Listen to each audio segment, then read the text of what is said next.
George Wills here, Pulitzer Prize-winning columnist and NewsNation senior political contributor. I think I gave you an upgrade. I said you were a Pulitzer Prize-winning economist on the teleprompter, so we'll fill both roles, although I would dare insult you by calling you an economist. Why has there been so little turnover in this White House with a president at 40%? That's a good question. When there's no penalty for failure, failure will multiply. And the Biden White House has multiple failures. Just recently, they renominated Jay Powell to be head of the Fed. If 8% inflation is success, what would failure look like? So Jay Powell has been put into the most important economic job, having had a terrible record in doing it. That's just an example of this. The president 3 times, as you documented, 3 times has said falsely that the United States has a military commitment to defend Taiwan. Now, when the president gets wrong our commitments in an adversarial relationship with a nuclear power, that matters. The president said there'd be no inflation. Then he said, okay, there's inflation, but it's transitory. Then he said, okay, we have inflation, and it's not transitory, but it's Putin's fault. And then people said, well, it started before the war in Ukraine. He said, well, it's not Putin's fault. It's the fault of greedy corporate CEOs. This kind of tumbling, almost funny multiplication of excuses strikes people as simply the death blow of the credibility of an administration. Are we right to point out that there is this similarity between the Trump administration and the Biden administration now of a staff continually undercutting the president himself? And you said about how the president said there wasn't going to be inflation, then it was going to be transitory. His staff said the same thing. Then they said that gas prices and baby formula was going to be easy to fix. Now, the president today just had to talk about this to warn the American people of what was coming on both issues. Take a listen. The question is whether or not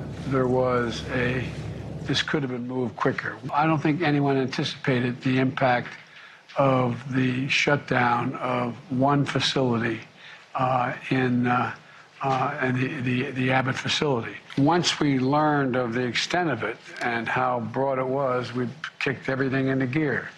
And I think we're on the way to be able to completely solve the problem. The idea we're going to be able to, click a switch, bring down the cost of gasoline is not likely in the near term, nor is it with regard to food. Okay, so when all else fails, tell the truth? The way to start telling the truth, Leland, by the way, about gasoline is that when you buy a gallon of gasoline, the government makes more in taxes on that gallon of gasoline than the oil company makes, having produced the gasoline. The president is behavior, his constant correcting of himself and being corrected by his minions, gives a sense to the country that things are fraying, that things are out of control. We used to be a nation, Leland, where we mounted airlifts for other nations, Berlin Airlift and others. Now, other nations are flying baby formula to the United States. This just looks to a lot of the American people as a nation that can't shoot straight. You took the words right out of my mouth. When the president of the United States has to come out and declare a success that United Airlines is donating cargo space to bring baby formula to America, and he says it as though that's something we should be excited about and a success, you really have to wonder how we got here. But I go back to, and you pointed out, when a president is controlled by his minions, this is the easiest problem for the president to solve. You fire people of any power he has, that is absolute. Get new minions. Baseball teams fire their managers, football teams fire their coaches. You're constantly looking for new and better people. In government, you're tested. When you fail, goodbye. But the trouble is, again, in government, not being disciplined by the market, not being disciplined by the need to turn a profit, not being disciplined by the forces of the market.